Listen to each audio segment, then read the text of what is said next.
Hi, y'all, and welcome to my humble abode. Today, week 4 on this journey of a better me, a better life, and great knowledge. So, the book that I read this week that I'll be talking about, is The 7 Habits of Highly Effective People. Yes. Stephen I. R. Covey. Now, this book, I love this, and it goes right along with everything else that I've been reading. It's kind of just telling you, how to get back into retraining your brain. Like in this book, it says to rewrite your script. Rewrite the script of you, basically. It's basically saying, you have to learn how to keep commitments to yourself, and you have to, control the P and PC in your life. And the P and PC, P is for production, PC is for the production capabilities. Now, in this book, it kind of just it goes over how to go about creating habits and rewriting what they call the script of life. The things that that aren't necessarily good for you in your life, and to change them. Some things we get from our childhood, some things we get from our adulthood, from bad experiences or whatever, and they train our brain to do the opposite of what we're capable of, and not to push ourselves toward the greatest effective person that we can be. And it also talks about allowing one to seek understanding before wanting to be understood, in order to enrich other relationships, which leads to you, learning to open up your circle of influence, is what they call it in this book. Now, it also talks about having a set of principles of integrity. It's basically a way of life that you live, and that it doesn't jade or shake for any reason, which allows you to be who you are at all times. It's like if you to the core feel that honesty is one true big thing in your life. Honesty is the best policy. And we've grown up with those little tidbits of nuggets, so to speak, that say, honesty is the best policy. Honesty is the best policy. Well, keeping that into your life and make that, part of who you are, your morals, and your morals should be put into play during all types of decisions made in your life. And see, when you have a set of rules that don't change, that basically builds who you are. It builds who you are. And then it also talks about, the what's important and what's not. It's like a lot of times we have so many things that go on, and everybody has the same 24 hours in a day, but you have so many things going on. You have family, you have your careers, you have your friends, you have businesses, or things that you want to venture into later on in life, or you might be doing it right now.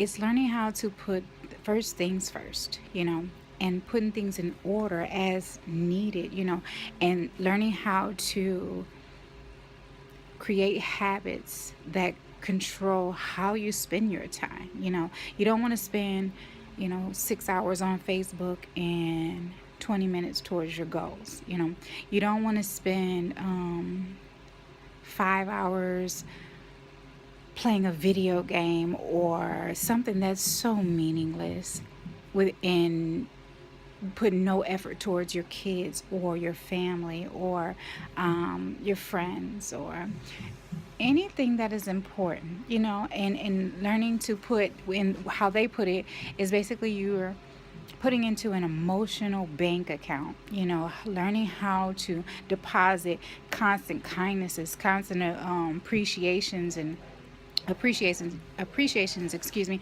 and enriching the relationships. And this book, the 7 habits of highly effective people, basically go along with the other books that I've been reading. It's like everything to the core comes down to reprogramming yourself to become the greatest version of yourself by changing the way you think and not always seeking things to be change just on the outside. You have to start from in. You have to start from ground zero. And ground zero, brain. That brain power. Again, this book also goes into that, just like every other book. And I love the fact that they all kind of coincide with each other, because it's like you're basically being reiterated the same thing that you want to make habit in your life anyway. So to read these books, it constantly reiterates. Change the way you think. Get back to the core of things. What's important? What are your goals? What's your moral code? Basically. I mean, that's like a nutshell. So there's one quote in here. Don't get me, I'm not going to pronounce who the quote comes from. It's spelled Goethe. That's who said the quote. The quote is, things that matter most must never be at the mercy of things that matter least. We do this every day. We do this every day. We put more into the things that matter least, and we leave the things that matter most on the back burner. How do we have great businesses, or how do we succeed and excel in our career?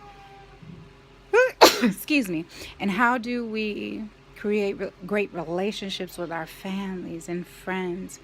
How do we become healthier? If we don't put time and effort and be consciously aware of feeding the things that will make us better, and it health is one of the big things. And so they also had a list of key areas that you need to be enriching in here as well, and they kind of all go together as well, with the health, the relationships, in your life, your contribution to the world.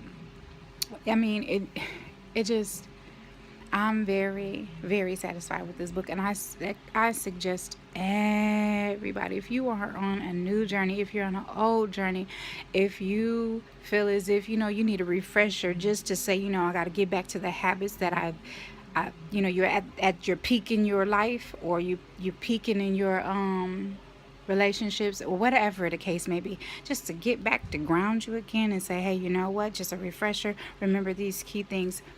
The 7 habits. Yes. This book.